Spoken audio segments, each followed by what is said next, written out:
திராவிட நாயகன் தமிழ்நாடு முதலமைச்சர் அவர்களின் இந்த திராவிட மாடல் ஆட்சியில் தமிழ்நாடு தொடர்ந்து புதிய உச்சங்களை ஒவ்வொரு நாளும் தொட்டு வருகிறது.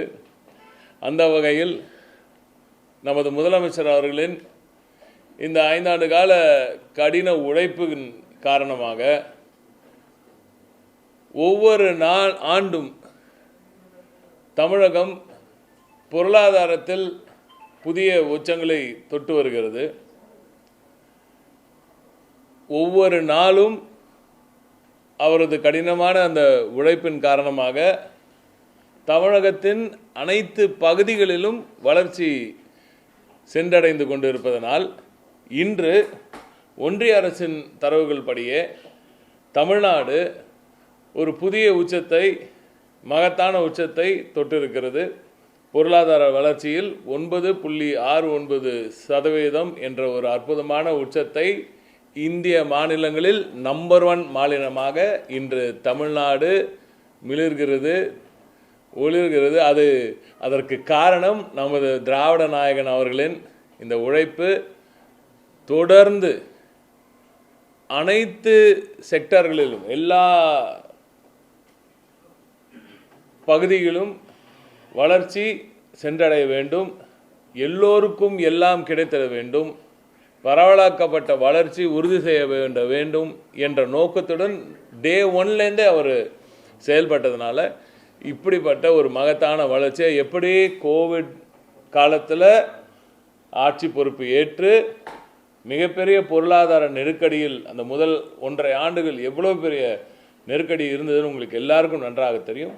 அதற்கு முன்னர் ஒரு புவர் கவர்னன்ஸ்னால சென்ற ஆட்சியினர்னால ஏற்பட்ட அந்த பொருளாதார சீர்கேடு, அதற்கு பிறகு கோவிட், ரெண்டுத்தையும் தாண்டி 1.5 ஆண்டு காலம் கடினமாக 2 ஆண்டு காலம் அதை கடினமாக உழைத்து மீண்டும் பேக் டு ட்ராக் கொண்டு வந்து தடம் பிறந்து கடந்த தமிழகத்தை மீண்டும் வளர்ச்சி பாதையில் அந்த தடத்தில் ஏற்றி இன்று இந்தியாவின் மேனுஃபேக்சரிங் பவர் ஹவுஸாக, இந்தியாவின் மிக பிரம்மாண்டமான பொருளாதாரமாக, வளர்ச்சியில் நம்பர் 1 பொருளாதாரமாக மாற்றி வரலாறு காணாத, அதாவது ஒரு 10 ஆண்டு காலமாக இல்லாத ஒரு வளர்ச்சியை இன்று நம்பர் 1 வளர்ச்சியை பெற்றுக் கொடுத்திருக்கிறார் நமது முதலமைச்சர் அவர்கள். எனவே தமிழ்நாடு மக்கள் சார்பாக தமிழ் மக்களின் ஒருவன் என்ற முறையிலும் இந்த வளர்ச்சியில் பங்கு பெறக்கூடிய ஒருவன் என்ற அந்த முறையிலும் எங்களது முதலமைச்சர் அவர்களுக்கு, நமது முதலமைச்சர் அவர்களுக்கு, திராவிட நாயகன் அவர்களுக்கு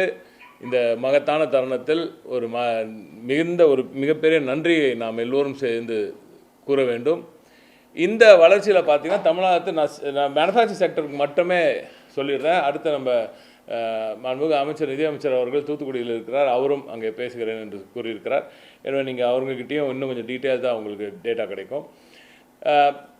15,71,368 என்று 23-24 இருந்த நமது TNGSDP ஒட்டுமொத்த பொருளாதாரம் இப்போது 17,23,698 என்று வளர்ந்திருக்கிறது. இதற்கு மிக முக்கிய காரணம் நீங்கள் பார்த்தீங்கன்னா, மற்ற மாநிலங்களுக்கெல்லாம் ஒரு செக்டரில் இருப்பாங்க. அவங்க செகண்டரி செக்டரில், அதாவது சர்வீசஸில் டெர்ஷரி செக்டரில் மட்டும் சர்வீசஸில் மட்டும் இருப்பாங்க, இல்லை மேனுஃபேக்சரிங்கில் மட்டும் இருப்பாங்க. இப்போ நீங்கள் குஜராத்தே எடுத்துட்டிங்கன்னா பார்த்தீங்கன்னா அவங்க பெரிய லெவலில் மேனுஃபேக்சரிங்லாம் சொல்லுவாங்க. மகாராஷ்டிரா ஓரளவுக்கு மேனுஃபேக்சரிங் சொல்லுவாங்க, ஓரளவுக்கு தான் சர்வீஸ் இருக்கும். ஆனால் தமிழ்நாடு மட்டும்தான் இந்த ரெண்டுமே சேர்ந்த ஒரு சரிசமமான ஒரு ரெண்டுமே காம்ப்ளிமெண்ட் பண்ணும். ரெண்டுத்தையும் மேனுஃபேக்சரிங் செக்டர்லேருந்து வர அந்த வளர்ச்சியினால் அங்கேருந்து இப்போ நீங்கள் ஒரு பேங்கிங் செக்டரோ இல்லை ஒரு ஹோட்டல்ஸோ சரி, இப்படி பல செக்டர்ஸ் ஒன்று ஒன்றா வளர்ந்துட்டு இருக்கு. ஈவன் ஏர் சர்வீசஸ் கூட நீங்கள் எடுத்துக்கலாம். எல்லாமே ஒன்று ஒன்றா வளர்ந்துட்டு இருக்குன்னா இந்த மேனுஃபேக்சரிங்லேருந்து வரது சர்வீசஸ் செக்டருக்குள்ளே போய் சர்வீசஸ் செக்டர் நல்லா வளர்ச்சி அடைந்து சர்வீசஸ் செக்டர்லேயும் ஒரு பெரிய பொருளாதாரம் கிடைக்கும்.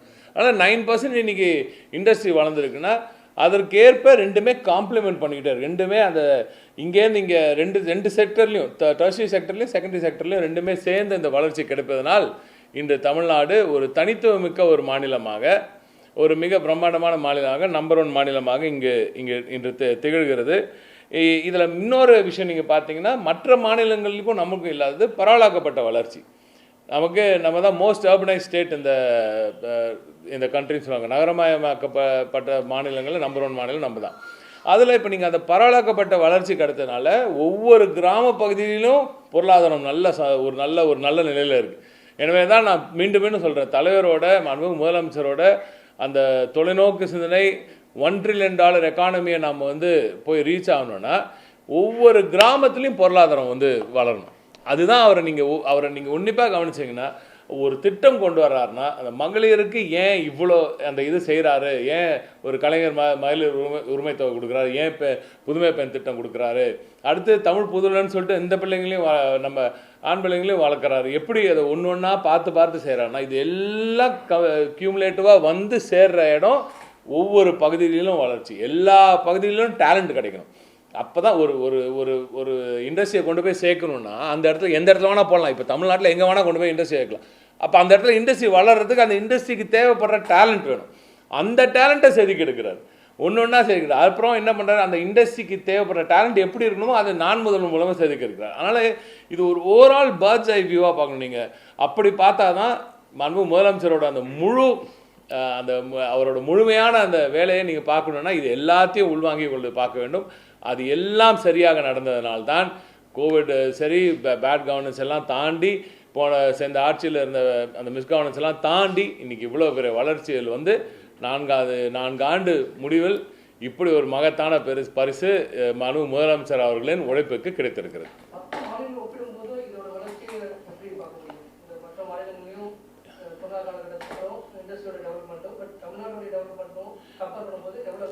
இப்போ நீங்கள் தமிழ்நாடு பார்த்தீங்கன்னா 9.69 இருக்கும், 9.69. இப்போ நம்ம பக்கத்து மாநிலம் ஆந்திரா 8.21 தான். ராஜஸ்தான் பார்த்தீங்கன்னா 7.82, கர்நாடகா பார்த்தீங்கன்னா 7.37, தெலுங்கானா பார்த்தீங்கன்னா 6.79, மகாராஷ்டிரா கூட பெரிய மேனுஃபேக்சரிங் பவர் ஹவுஸ் சொல்லுவாங்க. நம்ம 9.69. மகாராஷ்டிரா இன்னைக்கு நம்பர் 1 அதாவது ஜிஎஸ்டிபியில் நம்பர் 1ன்னு சொல்கிறாங்க மகாராஷ்டிராவை. ஆனால் நம்ம 9.69, மகாராஷ்டிரா 7.27. ஸோ அதனால் நம்மளோட 2% கம்மி தான் அவங்கெல்லாம் வளர்ந்துருக்காங்க. இவ்வளோ பெரிய மாநிலமாக இருந்தால் கூட குறிப்பாக ஒன்றிய அரசோட ஒட்டுமொத்த அரவணைப்பில் இருக்கிற மாநிலங்கள் எல்லாம் கூட கம்மியாக தான் வளர்ந்துருக்கிறது. ஆனால் நீங்கள் கொடுக்கவில்லை என்றாலும் பரவாயில்லை, என் மாநிலத்தை நான் பார்த்துக்கிறேன்னு சொல்கிற திராவிட நாயகன் அவர்களின் இந்த மாநிலம் தான் இன்று இவ்வளோ பெரிய வளர்ச்சியை கட்டியிருக்கு. இப்போது ஒரு ஒன்றிய அரசு இது சரியாக பார்த்துருந்தா, இந்த மாதிரி பாரபட்ச வேலையெல்லாம் பண்ணாமல் சரியான ஜனநாயக ரீதியாக நடந்திருந்தால், ஒரு ஃபெடரலிசமை ஒழுங்காக மதிச்சிருந்தால் இப்போ நம்ம இன்னும் எவ்வளோ பெருசாக பண்ணியிருக்கலாம். இதை தான் நாங்கள் சொல்லிகிட்டே இருக்கோம். நீங்கள் தமிழகத்தை வஞ்சிக்கிறீர்களே, நீங்கள் தமிழகத்தை வஞ்சிக்கும்போது இந்தியாவையும் வஞ்சிக்கிறீர்கள். இதுதான் சொல்கிறோம். இவ்வளோ பெரிய பெர்ஃபார்மர், நம்ம இவ்வளோ பெரிய பெர்ஃபார்மிங் ஸ்டேட், இந்த ஸ்டேட்டுக்கு உங்கள் உதவி இல்லாமல் உங்களோட இவ்வளோ பெரிய ஒரு வஞ்சக போக்கை தாண்டி நாங்கள் வளர்ந்துருக்கோம். நீங்கள் எங்களையும் சரியாக ட்ரீட் பண்ணிங்கன்னா, ஒரு சரியான பார்வையில் தமிழகத்தையும் பார்த்தீங்கன்னா, நீங்கள் எங்களுக்கு எக்ஸ்ட்ராலாம் கொடுக்க தேவையில்லை, எங்களுக்கு தர வேண்டியதை தந்தீங்கன்னா இன்னும் எங்கே வளர்ந்துருப்போம் நாங்கள் அப்படின்றத நீங்கள் யோசித்து பார்க்கணும். எனவே இப்படி ஒரு இக்கட்டான சூழ்நிலையில் கூட தொடர்ந்து இந்த மாநிலத்தை வளர்த்தெடுத்திருக்கும் திராவிட நாயகன் அவர்களுக்கு மிகப்பெரிய ஒரு வெற்றி இது.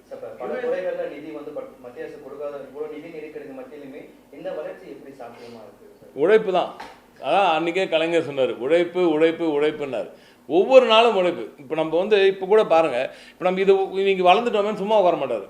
இப்போ ஆல்ரெடி எங்களுக்கு இப்போ 2 நாளாக எங்களுக்கு இந்த யூஎஸ் டாரிஃப்ஸ் பற்றி பேசிகிட்டு இருக்கோம். யூஎஸில் இதோட பெரிய இப்போ இன்னைக்கு உலக லெவலில் யூஎஸில் நடக்கிற மாதிரி திடீர்னு மாறிக்கிட்டே இருக்கு. எல்லாம் ஒன்று அப்படி போகுது இப்படி போகுது, திடீர்னு மாற்றுறாங்க. இப்போ நம்ம பேசிகிட்டே இருக்கும்போது நான் ஒரு 2 நிமிஷத்துக்கு முன்னாடி கூட இவர் ரூம் கூட போயிட்டு வந்தேன், எஃப்எஸ் ரூம் கூட டிஸ்கஷனுக்காக போயிட்டு வந்தேன். எதுக்குன்னா, இப்போ பார்த்தீங்கன்னா இப்போ வியட்நாம் தடபடான்னு கீழே விழுந்துட்டாங்க. சரி சாமி நீங்கள் காப்பாற்ற ரேஞ்சில் யூஎஸ் ஒரு டாரிஃப் போட்டோன்னே இவங்க ஏதோ இப்போது 0 பண்ணிட்டாங்கன்னு சொல்கிறாங்க. ஸோ இப்படி நீங்கள் இன்னொரு நல்லா ஞாபகம் வச்சுக்கணும், நம்ம போட்டியெல்லாம் மற்ற நாடுகளுடன், தமிழ்நாட்டின் போட்டி என்றுமே மற்ற நாடுகளுடன் அந்த அளவுக்கு ஒரு முன்னேறிய மாநிலம் நமது. ஸோ நமது பார்வையெல்லாம் அங்கே இருக்குது. இப்போ நம்ம மற்ற நாடுகளையும் ஒவ்வொரு நாளாக பார்த்துட்டு இருக்காரு. ஒவ்வொரு நாளும் நான் சொல்கிறேன், சீரியஸாக சொல்கிறேன், எத்தனையோ நாள் எங்களுக்கெல்லாம் ஃபோன் பண்ணி இதை பார்த்தீங்கன்னா கலகத்தால் ஃபோன் பண்ணி கலைஞர் அவர்கள் வழியில் எத்தனையோ நாள் கேட்டிருக்காரு முதல்வர் அவர்கள். ஒவ்வொரு நாளும் அந்த பேப்பர் வர நியூஸுக்கு பார்த்து அன்றைக்கி டிசிஷன் எடுத்து மாத்திரம் நம்ம ஒரு நாளும் அந்த வளர்ச்சியை செக் பண்ணிட்டு நம்ம ஒரு டைரக்ஷன் எடுத்துகிட்டு போயிட்டு இருக்கணும், அப்படியே போயிட்டு இருக்கல. ஒரு நாளும் உலக லெவலில் என்ன ட்ரெண்ட் நடக்குது, எங்கே வளர்ச்சி கிடைக்குது, எந்த செக்டரில் வளர்ச்சி கிடைக்குது, இதெல்லாம் தெரிஞ்சுட்டு அப்பப்போ கோர்ஸ் கரெக்ஷன் பண்ணல. அதுதான் பெரிய ஒரு ப்ளஸ்ன்னு நினைக்கிறேன் நான் நம்ம முதலமைச்சர் அவர்களுக்கு. இப்போ கூட இந்த யூஎஸ் டாரிஃப்ஸ்னால என்ன பிரச்சனை வரப்போகுது, நம்ம ஒரு சில துறைகளில் இவ்வளோ பெருசாக இருக்கும், அந்த துறைக்கு என்னென்ன பிரச்சனைகள் வரும், அதற்கு நம்ம எப்படி கோர்ஸ் கரெக்ட் பண்ணணும் அப்படின்றதெல்லாம் பேசிகிட்டு இருக்காரு. ஸோ அதனால் ஒவ்வொரு நாளும் வளர்ச்சி அடைஞ்சிட்டோம் ஜெயிச்சிட்டோன்னு உட்கார்றதில்ல. ஜெயித்த பிறகு இந்த மக்களை ஒவ்வொரு தமிழ்நாட்டின் ஒவ்வொரு ஒரு மக்களையும் எப்படி வளர்த்தெடுப்பது, அதை எப்படி சரியான பாதையில் செலுத்துவது ஒவ்வொரு நாளும் சிந்திக்கிறதுனால தான் இந்த வளர்ச்சி சாத்தியமானது. இல்லை, இப்போ இந்தியா அளவில் இப்போ அவங்க இன்னும் யாரும் ஒன்றும் முழுசாக புரிஞ்சிக்க முடியல. இந்த டாரிஃப் பற்றி இன்னும் யாரும் முழுசாக புரிஞ்சிக்க முடியல. ஏன்னா அவர் அந்த டாரிஃப் அவங்க டிரைவ் பண்ணியிருக்க விதமே ஒரு மாதிரி வித்தியாசமாக இருக்குது. எனிவே, பட் அது அவங்களோட கண்ட்ரியோட ஒரு முடிவு. இப்போ பார்த்தீங்கன்னா இப்போ அங்கே இருக்கிற முட்டை விலைலாம் கூட அதிகரிச்சுன்னு சொல்கிறாங்களா. அந்த அளவுக்கு அவங்களோட லோக்கல் எக்கானமி பாதிக்கப்படுது.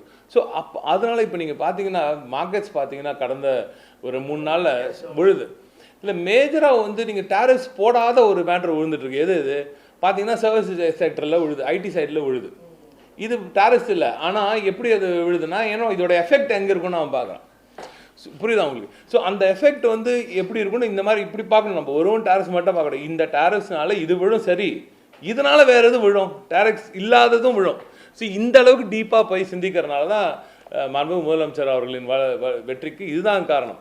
அதனால தான் ஒன்றையும் உன்னிப்பாக கவனிக்கிறோம். அதை பற்றி நாங்கள் பேசிகிட்டு இருக்கோம். இப்போ இந்த டாரிஃப்ஸோட எஃபெக்ட் நம்மளுக்கு என்ன ஆகும், இந்தியாவுக்கு என்ன ஆகும், இதனால் நம்ம எப்படி கோர்ஸ் கரெக்ஷன் பண்ணுறோம்லாம் பார்த்துருக்கோம். பட் இந்த டாரிஃப்ஸ் இன்னும் சரியாக சொல்ல முடியாது. சில டைம் எடுக்கிறாங்க, சில டைம் கேன்சல் பண்ணுவாங்கன்றாங்க. அவங்க அப்படி தான் யோசிக்கிறாங்க, அப்படி யோசிக்கக்கூடிய ஆளுங்களாக இருக்காங்க.